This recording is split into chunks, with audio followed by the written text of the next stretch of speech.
What's going on, everybody? Keith Niebuhr with Gators Online, and we got a big show today, rapid reaction show.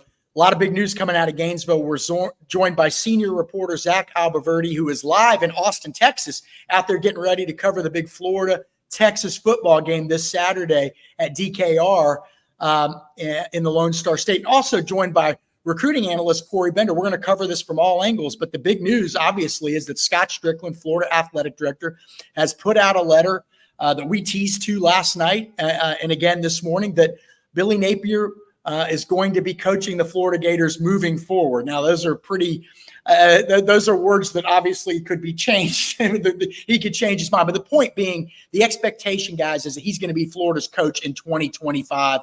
And Scott Strickland, the AD at Florida, said, look, I think things are moving in the right direction. The team, after a slow start, is showing that it's got some juice. And, right now they think that the school and the program are on an upward trajectory. So, Zach, what's your reaction to this news? Yeah, I think that there were a lot of people from inside the program to recruits and probably even fans too that were waiting for something like this, one way or the other. Like if Florida felt like it knew what it was going to do with Billy, to come out and make a statement so that the speculation did not keep continuing each and every week, because it was something that was bleeding over into the recruiting trail. Schools were obviously using it as a negative pitch against Florida.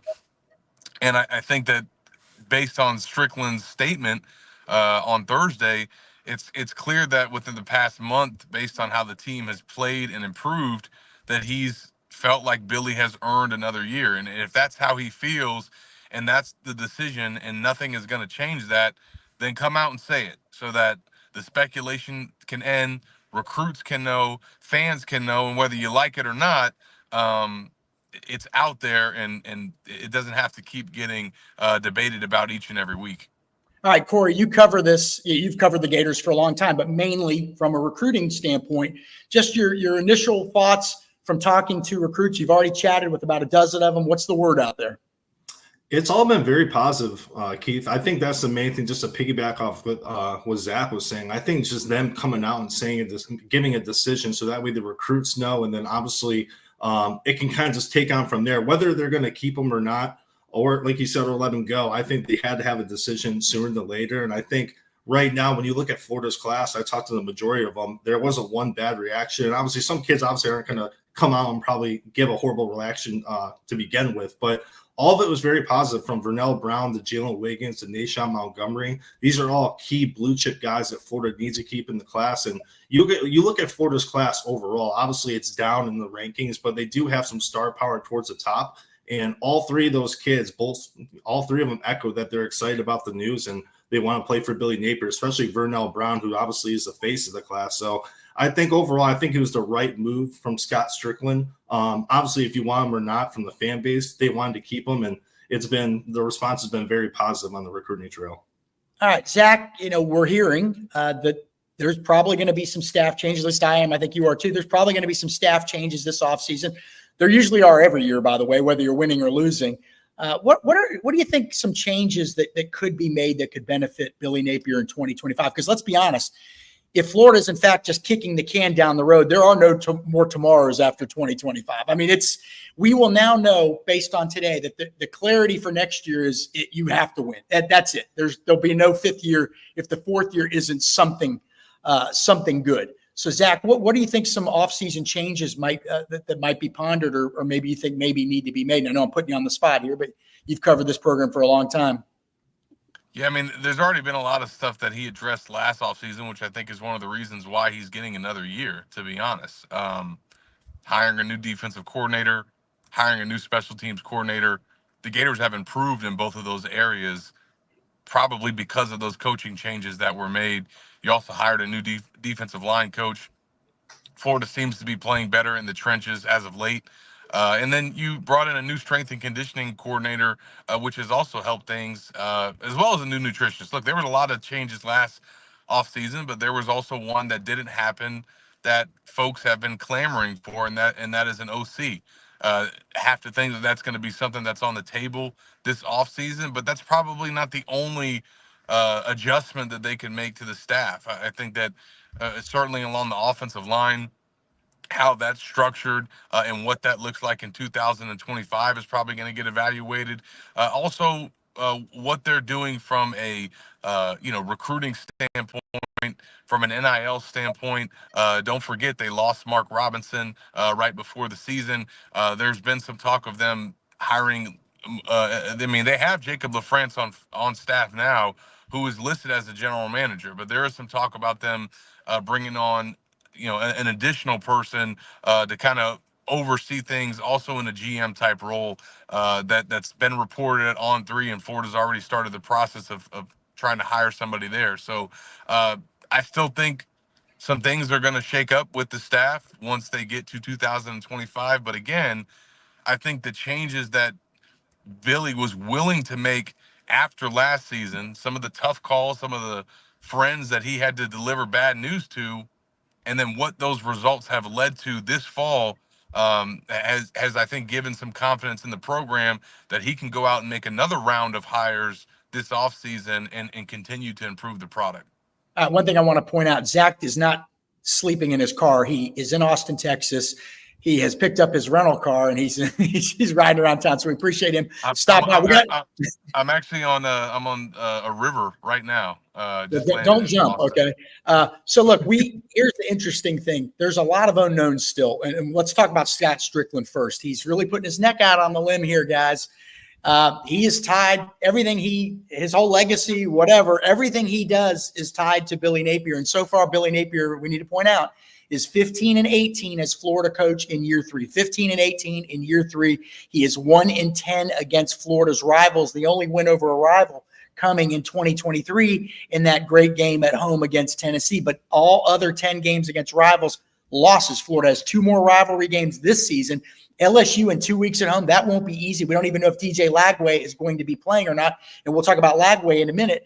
And then also they play host to Ole Miss. But the second rivalry game remaining this season at FSU in week 12, I know everybody's looking at that and saying, boy, they suck. That's an easy win. FSU has an open week 2 weeks before that game. And the week before that game plays Charleston Southern, while Florida plays this gamut of powers. Georgia, Texas, LSU, Ole Miss, back-to-back. No weeks off goes into that game. So it's not going to be a walk in the park. But, Zach, about Scott Strickland here, he's really he's feeling it right now. You had to make this call one way or the other, and he went one way, and some fans are going to support it, but a lot of fans aren't. So just what's your take on his situation right now? Yeah, obviously he's tied to Billy, and I think that he's well aware of that. He has said in the past that he doesn't necessarily agree with the notion that an athletic director doesn't get an opportunity to hire a third football coach. He's been asked that directly because that's been the narrative for the longest, is that you're not going to get to hire 3 football coaches at an SEC school. But it has happened at some places. In fact, Jeremy Foley hired 3 football coaches. Actually, no, I think he hired 4, right, Keith? He hired Maybe Urban. He hired Zook. He hired Urban, and he hired he hired Zook. He hired Urban. He hired Muschamp, and he hired McElwain. So he had 4. Of course, one of those guys was good. That was the difference. But we're going to find out. We're going to find out next year if Billy Napier has it or not. I mean, that's a longer rope than a lot of coaches are getting these days. Willie Taggart didn't get that. Ron Zook didn't get that. And quite frankly, Ron Zook, if we're going to be totally honest, recruited a lot better than this staff has done. But I would say with Strickland though, as much as Florida fans are going to judge him on Napier, there's a lot of other reasons why he is still the AD at Florida, why he's very liked within the administration, why he's very liked among Gator boosters and the people that interact with him. And I also think that if Todd Golden continues to have success as Florida's men's basketball coach, that also can't be ignored. So we'll just have to see how it plays out. But there's no doubt that ultimately he's going to be judged by what Billy does. And I think that that's part of the reason that factored into his decision. Corey, don't go anywhere. I haven't forgotten about you. I got some good I'm stuff. still here. I'm doing recruit reaction at the same time. Yeah. I'm still here. Corey's actually working. Jack and I are just having a little conversation here. But Zach, I got another thing. We just barely mentioned DJ Lagway. If DJ Lagway, what if hypothetically, if they were 4-4, but DJ Lagway hadn't played and shown some potential, I wonder if this decision doesn't get made. I mean, you know what I mean? Like, how much do you think Lagway emerging as a guy that looks like? I mean, look, he's had one really good game, and then the other games there were bits and pieces. But how much do you think, Zach, DJ Lagway's emergence as the future of this program, it made them think we got to keep Billy around? Let's give him a chance. How important was it? That definitely has factored into it. I mean, he was the crown jewel of their 2024 class. He's the biggest recruit that Florida signed since Tim Tebow, and he's looked good. He's kind of opened up Florida's offense. He's thrown the deep ball very, very well, which excites a lot of fans and recruits. And I think that, we can point to the defense getting better, and we can over the course of the season, they weren't good. They didn't look better to start the season, but ever since that first bye week, ever since they put Ron Roberts upstairs, that unit is playing better, and I don't think anybody can deny that. Special teams has clearly been fixed. Shout out to Joe Houston. And I think on the offensive side, regardless of what happens maybe with the coordinator situation, to have not just DJ Lagway, although he is the big guy there, the big name, but it's DJ Lagway, it's Jaden Baugh, it's Aiden Mizell, it's Tank Hawkins, it's some of the young offensive linemen that have played this season. Like, there are some pieces that they have on that offensive side of the ball that they like, that they feel like they can build with for the future, and it's all starts and is built around DJ Lagway. And yes, 100%, him going out there, setting the freshman record for the most passing yards in a game, having over 300 yards of offense in the win against Kentucky, having that late throw at Tennessee to send it into overtime, and then certainly leading Florida to a 10-3 lead against Georgia before he left the game with an injury is a lot to be encouraged about, and I think that's certainly played a factor here. Well, one of the things that we've been talking about with subscribers on the board the last several weeks is, yes, there are some young people emerging, but the starting lineup isn't that young. If you think about it, you got Lagway and Baugh, sure, but the offensive line's a lot of veterans playing. Your two best receivers by far this season have been Badger, right, and Shamir DK, both transfers. Your tight ends are veterans. You got a bunch of transfers playing big roles on defense. So there are guys that are going to have to be replaced. So Florida is not only going to have to somehow finish this recruiting cycle with some wins with the high school guys, because right now they're only 30 seconds. I got to push back a little bit on that. Yeah. Because I mean, one, the tight ends, they're both redshirt sophomores, I believe. I mean, so they're not going anywhere. There is the potential that Florida brings back its entire offensive line except for Brendan Crenshaw-Dixon.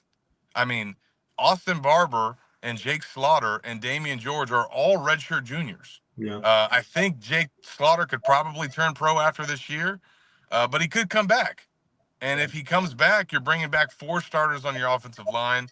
Yes, you lose DK and Badger, but if you keep Eugene Wilson coming off that hip surgery, you bring back Aiden Mizell and some of those other pieces. They're going to have to go get another stud out of the portal at wide receiver. There's no doubt about it. But then you go on the defensive side, too. I mean, Pup Howard, Jaden Robinson, Cormani McLean, Dijon Johnson. They got a lot of guys that are going to be coming back in 2025, which is, again, is another reason why I think they're trying to keep this thing together. What's Shamar James? What class is he? Oh, he's a junior. He's a junior. I don't think he's. Well, I don't think he's a guy that's turning pro right now.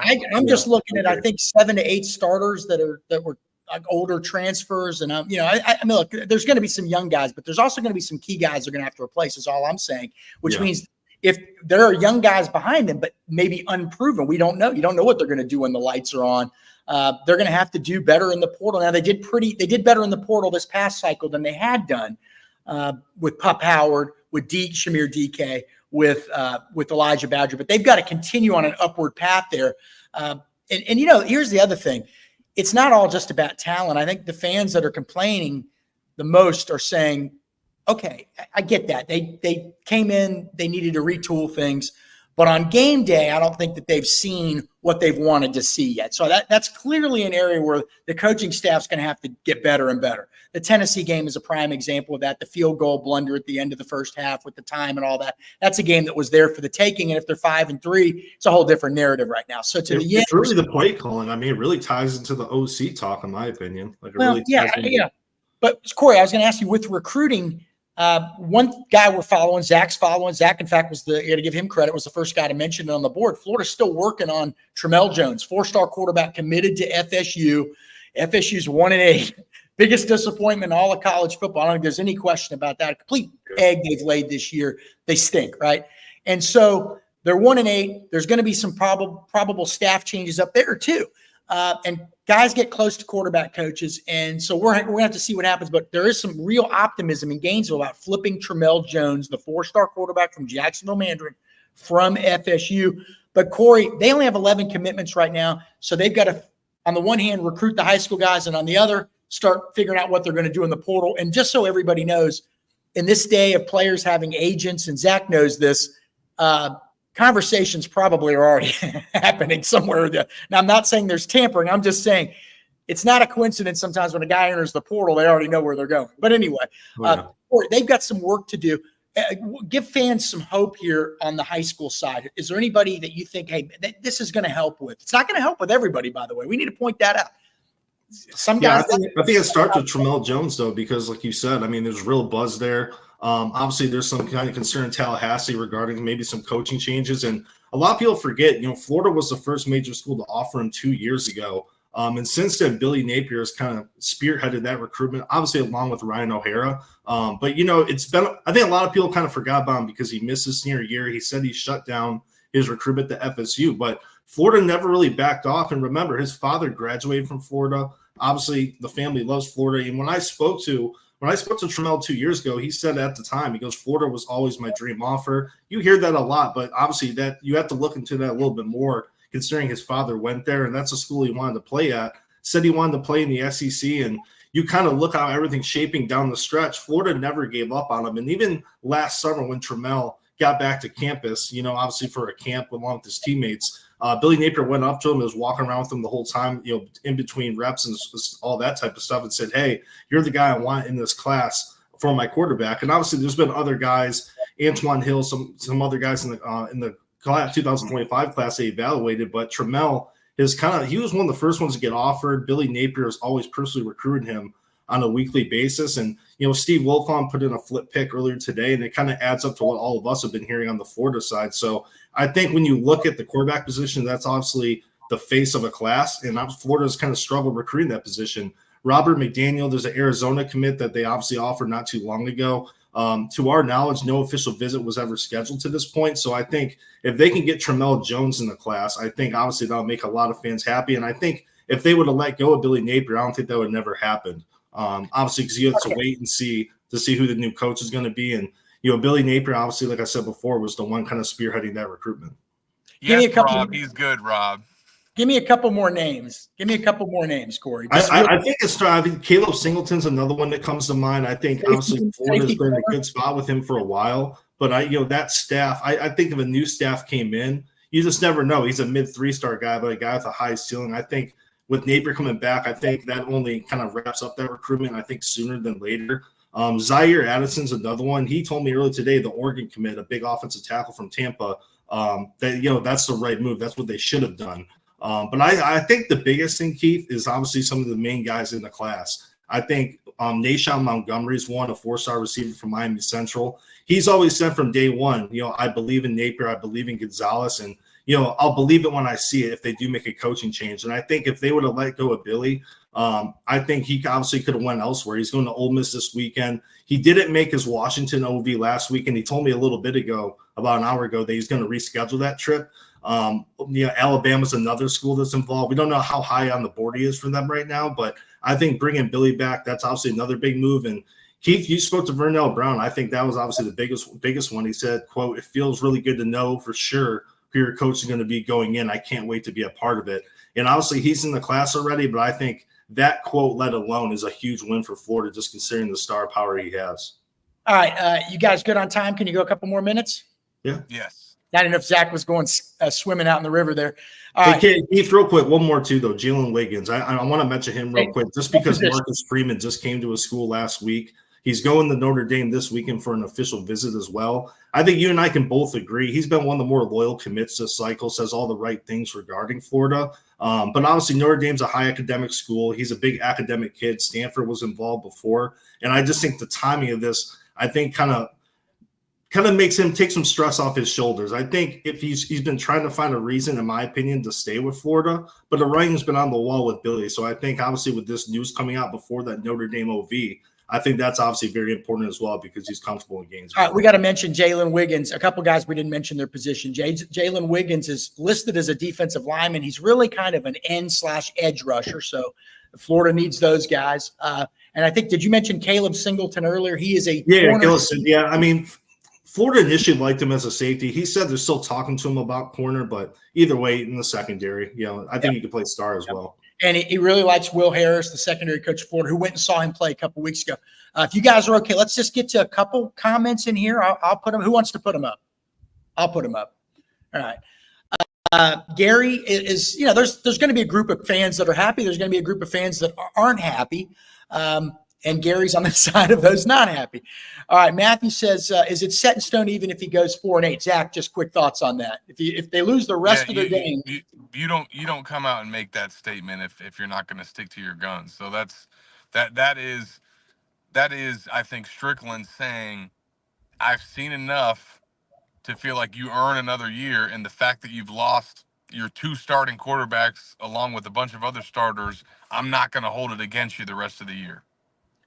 All right, we got some guys. We're going to get to some positive ones here, but Gator Ken not too happy there. It's always going to be like this. It's a kind of a surreal day. You get a little clarity on a situation, and as a fan, you're like, well, you don't want to root for people to lose. Obviously, you're hoping they turn it around, but boy, the gamut of games coming up. It was funny for me, guys. I knew that this was coming right before I took off on the runway to go from Orlando to Austin. And then when I landed in Austin, I had a bunch of Florida fans on my flight. And as soon as they landed, everybody was on their phone and started talking about it. And it's like the buzz started going all over the airplane. Yeah. Jeremy's one of the guys that thinks that, hey, look, head in the right direction, stay strong. Let's see what happens. Dwayne, one of the guys on the other side. It's just going to be one of those things. Let's see if I can find some questions in here. If we get some questions, we will. It's a lot of the same comments, a lot of pro, a lot of negative, whatever. Now, here's an interesting one. Here's a guy that disagrees with all of us. Frank says, hey, losing out, Napier's gone. No way they keep him after 4-8. Zach, I tend to agree with you. I just wonder what happens if they lose to FSU, with FSU going into that game only 2-9. FSU plays Notre Dame this week, probably going to get killed. Then Charleston Southern. That's going to be a bitter pill. I will say I don't think Florida's going to Lagway's I just don't. I think they're going to. I think they're going to beat FSU. If Lagway can play, really. Like if Lagway's back, which it looks like he's obviously questionable for this week, I think he should be back for LSU. Yeah. I think they're going to beat LSU or Ole Miss in the Swamp. That's just what I think. Interesting. All right, let's just get through a couple of these comments. Let's see. Here we go. Kevin says, hey, use the $20 million. The buyout would have been about, if you fired Billy today, tomorrow, 3 weeks from now, it'd be about $26 million, just so everybody knows. Then let's suppose, for argument's sake, you want to go get Lane Kiffin. You have to buy him out of his current contract. You got to pay. It's a lot of money. And then also next year, the revenue sharing starts with the NIL, and schools have to come up with about $20 million there too. So, and on the one hand, we hear about how much money they make out of TV. And then on the other hand, we hear, oh, we don't have money for this. We don't have money for that. Who really knows what the truth is? But Kevin, use that $20 million to get out there and buy portal and high school players. Kevin, I agree with you. And I think the one thing that's sort of been missing, not sort of, but really been missing, when you looked at what Ron Zook built, and a lot of old school coaches, they built teams from the inside out, offensive line, defensive line, out to the receivers and other skill position guys. That's where Florida has to take the next step. And it could start with a bang, finishing strong this recruiting cycle, go out and buy some guys, whatever. And then in the portal, use your money wisely to get better along the offensive and the defensive lines. I got to add something. I saw Smokey Gators. Oh, what do you say? Yep. Yep. I Just think we you and I, lost Keith. What's up, buddy? How you doing? Zach's living in a van down by the river. All right, let's see. Hopefully he didn't get arrested or something. Ripped him out of his car or something. Yeah, Jeremy thinks Scott Strickland's the problem. Here's another negative one. Frank says Florida's dead. We're delusional. Look, I mean, I don't know what day it goes, Zach. I don't know what direction the program's going to go in. We're only reporting what the news is today. I just wanted to add, I saw somebody, Smokey Gator, I did not pick Florida to win 9 games.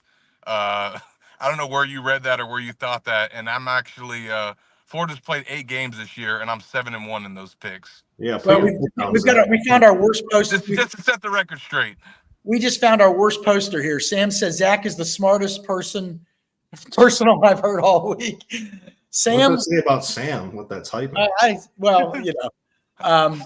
I don't know. I mean, I'm based on the comments in here and based on talking to my friends that are all Florida alums.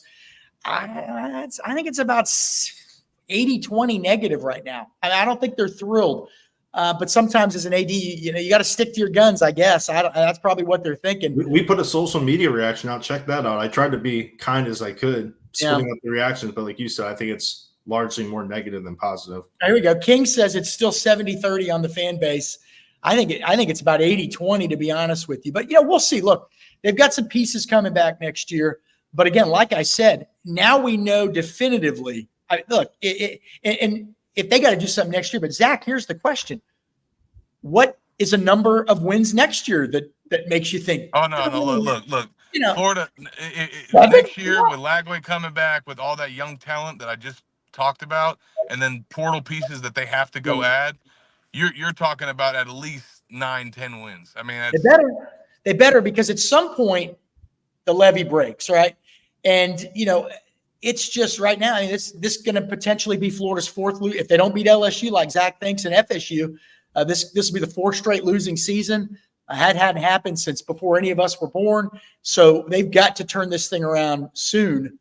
It certainly would make people feel better if they could win a couple of these games out. Yeah, look, if you beat LSU, Smokey coming after Zach again. You and Smokey. Yes. You guys asked me how many wins they need to win. I said they need to win 9 or 10 games.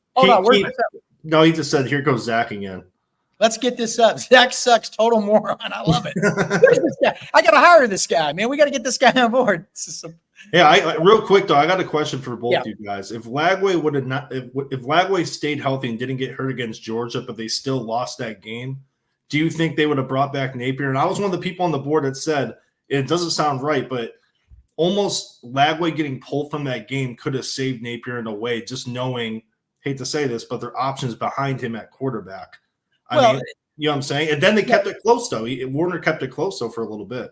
Zach's faded out here again. He's in Austin, but the sympathy train really picked up some momentum when DJ Lagway got hurt, and we're going to see here. There's Zach again. We just don't know. What happened here? Zach, Corey wants to know. We're going to go in a few minutes here, but Corey wants to know what if Lagway played the whole game against Georgia and they lost? In other words, how much did him getting hurt get Napier that sympathy and that kind of, let's keep the guy kind of momentum? What do you think, Zach? I mean, honestly, I think it was more about what Florida did after Lagway got injured that probably helped Billy's case in the eyes of Scott Strickland. Like, to have Lagway go down and then to have your preferred walk-on quarterback who's only been taking reps as the backup for 2 weeks tie the game up with the number 2 team in the country in the 4th quarter, I think that was pretty impressive. Rob S. Now, this is an interesting one we haven't got to yet. And Rob, because we've been working all morning, our brains are a little fried, so forgive us, but great question. What if DJ Lagway leaves anyway? I wonder how many of these Keep Billy fans would still want him here. Probably none, if I had to guess. Probably 0. We haven't heard any chatter about DJ Lagway leaving. Now, that doesn't mean it couldn't happen. Hey, hold on. Who took that question down?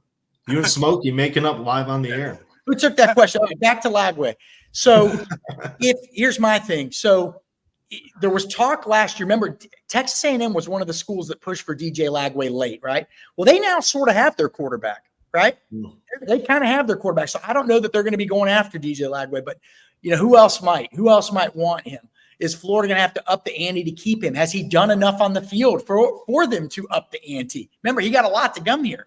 So it's an interesting question, but to answer it, Rob, if he left, I think that might potentially change some things. And That'd by the be way, the dagger. there's going to be things that happen. There's going to be guys that enter the portal that we're not thinking about. It happens, but there's also going to be some pickups through the portal that we don't know about yet either, too. So a lot of them. So we'll see. Any other questions, guys? What do you think here? We good to go? I'm about to go eat some barbecue. Let's get Rob S's commercial. Rob S commercials. He's Rob's his tweet. That is it. We appreciate everybody stopping by. Make sure you go to GatorsOnline.com. If we can toot our own horn right now, a couple of things. We have a really good special right now. I think it's, what is it, guys? Somebody tell me. Corey, in a nutshell. $1 in the first week and then 50% off the rest of the year. $1 first week, 50% off the rest of the year. And we don't just report the news. We have stories. We have intel, all that stuff. In fact, last night, the team, the three of us, we had some great insight. We told the readers, guys, we think he's staying, and we think a decision and announcements coming soon, and it happened the next day. So we led the way on that. We couldn't do that without all of y'all's support. We appreciate it. Zach, have fun in Austin, man. And I guess you're probably doing the sites. What else you got going on today? Oh man, I'm here till Monday, so I got a whole itinerary. Yeah. Oh, wow. Lot of eating, I'm assuming, would be my guess. There's yeah. a lot of good food there. And I've got a whole list.